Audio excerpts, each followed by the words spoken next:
Good morning, class 4. Okay, now we have completed our first topic in the 10th chapter. हमने अपने 10th chapter का पहला topic complete कर लिया है, which is time. अब हम next two exercises में हम अपना नया topic लेंगे, which is called calendar. ठीक है. अब कैलेंडर क्या होता है? कैलेंडर बेसिकली जैसे कि हम टाइम देखने के लिए वॉच का इस्तेमाल करते हैं, उसी तरह कैलेंडर से हमें बहुत सारी चीज़ें पता चलती है. वॉच से हमें पता चलता है क्या टाइम हुआ है, कितने घंटे हुए हैं, कितने मिनट्स हुए हैं, कितने सेकंड्स हुए हैं. उसी तरीके से कैलेंडर से हमें पता चलता है कि आज क्या कौन सा ईयर चल रहा है, कौन सा मंथ है, आज कौन सी डेट है और आज कौन सा डे है. डे और डेट में फ़र्क होता है. डेट होती है 1 2 3 4 first second third fourth fifth six seventh जुलाई, या फिर 13 अगस्त, या फिर 26 जनवरी. ये होती हैं डेट्स. और डे क्या होता है? Sunday, Monday, Tuesday, Wednesday, Thursday, Friday. तो ये सब हमें कैलेंडर से पता चलता है. ओके. अब कैलेंडर में 12 मंथ्स होते हैं. 1 ईयर में 12 मंथ्स होते हैं. कैलेंडर एक साल का होता है और एक साल में होते हैं 12 मंथ्स. 12 मंथ्स कौन से होते हैं ये हमें ऑलरेडी पता है. जनवरी, फरवरी, मार्च, अप्रैल, मई, जून, जुलाई, अगस्त, सितंबर, अक्टूबर, नवंबर एंड दिसंबर. 6 months and 6 months, total 12 months. अब इन 12 months में नंबर ऑफ डेज अलग अलग होते हैं. किसी मंथ में 30 डेज होते हैं, किसी मंथ में 31 डेज होते हैं, और एक महीना फरवरी ऐसा होता है जिसमें कभी 28 डेज होते हैं और कभी 29 डेज होते हैं. तो ये कितना कंफ्यूजिंग है ना कि किसी में 30 है, किसी में 31 है. तो कैसे पता करें कि किस में 30 है, किस में 31 है? ठीक है. तो इसका एक प्रोसेस होता है जिसको हम कहते हैं नकल प्रोसेस. ये हमने लास्ट ईयर भी आपको सिखाया है कैसे होता है. ये नकल्स पे यहाँ पे एक ऊपर होता है, एक नीचे, एक हड्डी ऊपर, एक नीचे, फिर हड्डी ऊपर होती है, फिर नीचे गैप, फिर ऊपर. तो इस हिसाब से चलते हैं. अगर ऊपर मतलब 31 डेज, नीचे मतलब 30 डेज. तो पहला हम जनवरी से स्टार्ट करेंगे. तो पहला जनवरी ऊपर है 31 डेज. फरवरी एक्सेप्शनल मंथ होता है, इसमें 30 डेज नहीं होते, इसमें 28 डेज होती हैं. ये इकलौता मंथ ऐसा है जिसमें 28 या 29 डेज होते हैं.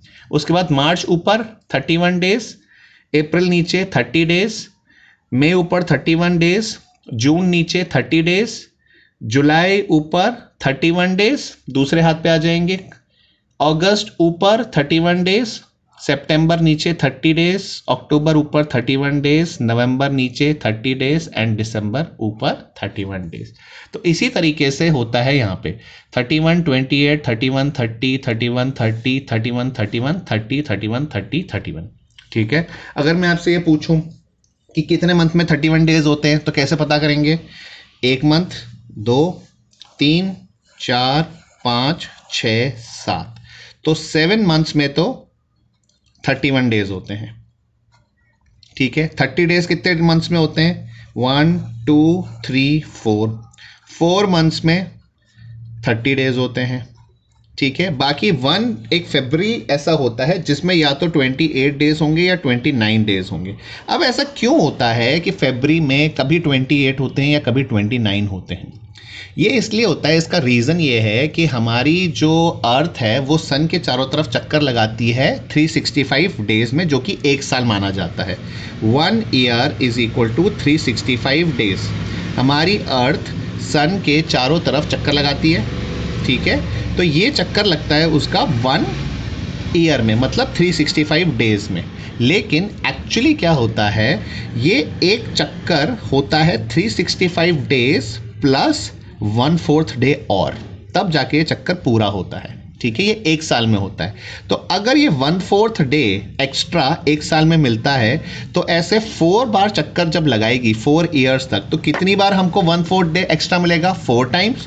तो 1/4, फिर 1/4, फिर 1/4 और 1/4. 4 ईयर्स में ये 4 बार 1/4 बन के हो जाता है टोटल 1 डे एक्स्ट्रा.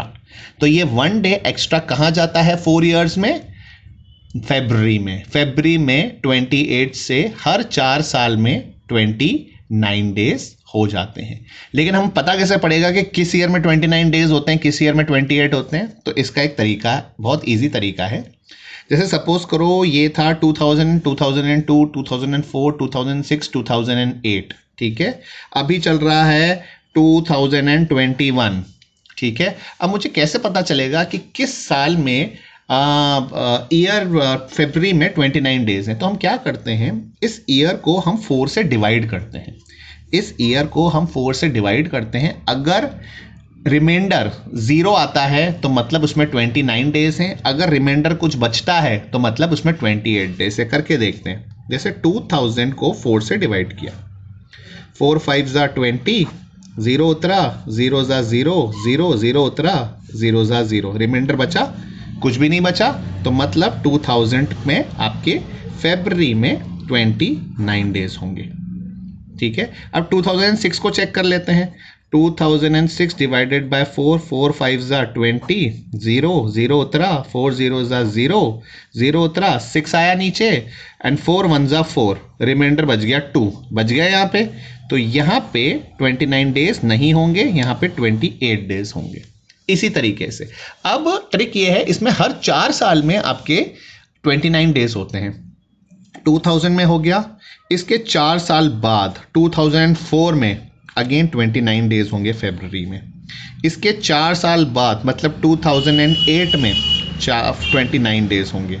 2008 के बाद 2012 में, फिर 2016 में, फिर 2000 में, मतलब लास्ट ईयर का अगर आप कैलेंडर देखोगे 2000 का लास्ट ईयर का कैलेंडर, तो उसमें फरवरी में 29 डेज होंगे।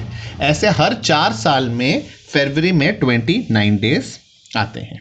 ठीक है, ये तो हो गया आपका कॉन्सेप्ट कि 29 डेज का कब होता है। ठीक है, अब जिस साल 29 डेज आते हैं, है ना, उस साल को हम कहते हैं लीप ईयर।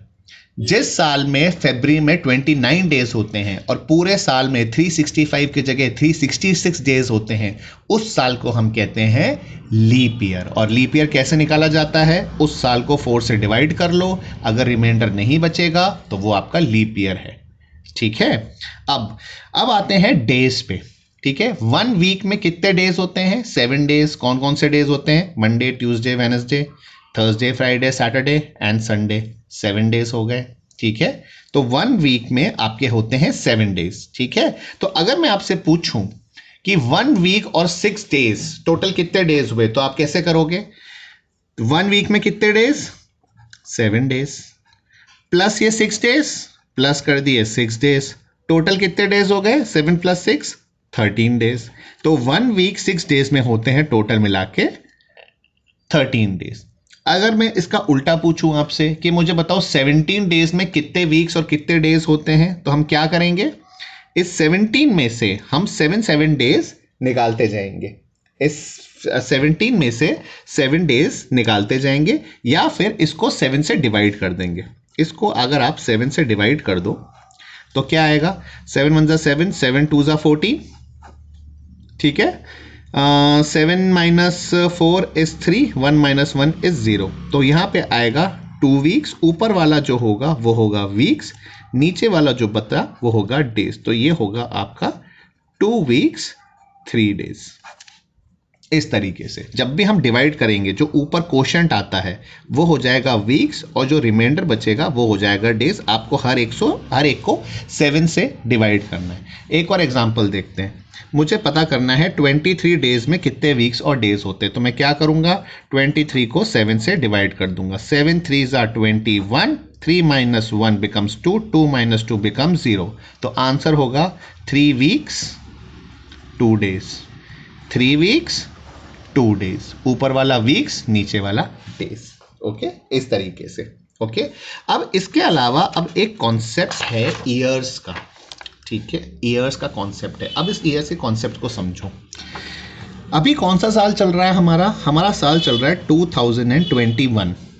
लास्ट ईयर कौन सा साल चल रहा था, 2020। उससे पहले चल रहा था 2019। ऐसे पीछे करते करते करते करते कुछ साल पहले था 2000 से पहले था 1999, 1998, ऐसे चलते चलते 1990 से पहले अगर चलते जाए तो 1800, 1700, 1600 ईयर्स। ऐसे चलते जाए तो 1000 ईयर्स, 900 ईयर्स, ये साल कम होते जा रहे हैं। ये आए ना, ये भी तो कम हो रहा है ना। 2000 से पहले 2020 था, फिर 19 हुआ, फिर 2000 हुआ, 2000 से उल्टा चले तो 1900 पे पहुँचे, 1900 से उल्टा चले तो 1800, 1700, 1600 पे पहुँचे, ऐसे उल्टे चलते चलते 1000 पे पहुँचे, और चले 900 पे, 500 पे, 400 पे, 100 पे, 100 से 99, 98 उल्टा गिनती, हम पहुंचे 98732110। कभी बहुत पहले 0 ईयर्स हुआ होगा, ठीक है, बहुत पहले 0 ईयर्स हुआ होगा, लेकिन उससे पहले भी तो कुछ हुआ होगा, 0 से पहले भी, 0 से पहले भी तो कुछ हुआ होगा। तो वो साल हम कैसे गिनेंगे? माइनस में थोड़ी गिनेंगे, -1 ईयर, -2 ईयर। तो कैसे गिनते हैं? बेसिकली क्या करते हैं, ये जो 0 है, ये जो 0 ईयर्स जब हुआ था, ये होता है आपका, ये 0 ईयर्स तब माना गया था जब हमारे क्राइस्ट की डेथ हुई थी। क्रिश्चियंस के भगवान होते हैं ना, क्राइस्ट, है ना, क्रिश्चियंस के भगवान है ना, जीसस क्राइस्ट जिसको कहते हैं, उनकी डेथ हुई थी, वहां से साल गिनना चालू हुआ था, 0 ईयर्स।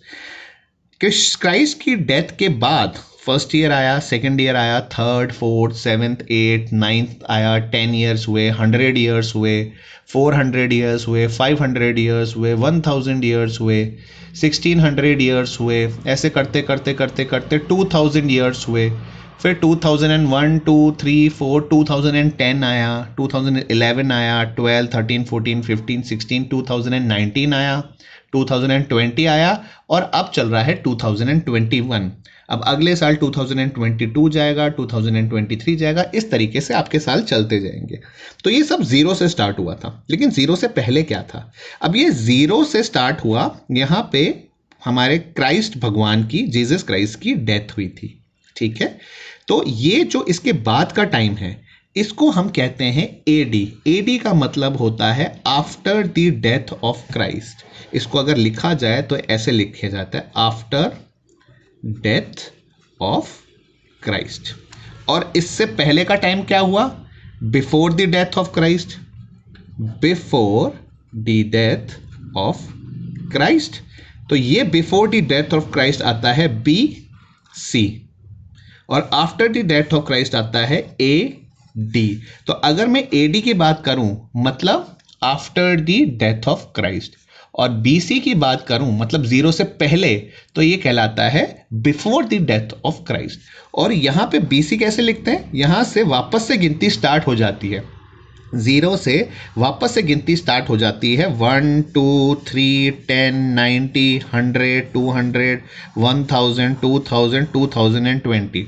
लेकिन ये जो 2021 था बहुत पहले, और ये आज जो 2021 है, इसमें फ़र्क क्या है? ये है एडी और ये है बीसी, ठीक है। ये सारी गिनती आपकी वापस आती है बीसी में, लेकिन उल्टी। ये नंबर जितना ज़्यादा बढ़ेगा, मतलब उतने ही पुराने पीछे साल में हम चलते जाएंगे। 1000 था, मतलब 1000 साल पहले। बीसी मतलब क्राइस्ट की डेथ से 1000 साल पहले। 2000 बीसी का मतलब, बीसी मतलब बिफोर क्राइस्ट, मतलब 2000 साल पहले, किसके? क्राइस्ट की डेथ के 2000 साल पहले। अब 2021 क्राइस्ट की डेथ के 2021 ईयर्स पहले। और आज हम कहां पर हैं?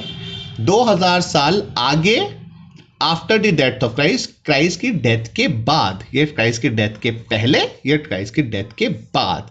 तो एडी हमेशा आगे वाले साल और बीसी हमेशा पीछे वाले साल। तो अगर मैं आपसे पूछूं कि 1000 बीसी पुराना हुआ या 1000 एडी, पहले क्या आया? पहले बीसी आया, पहले एडी आया?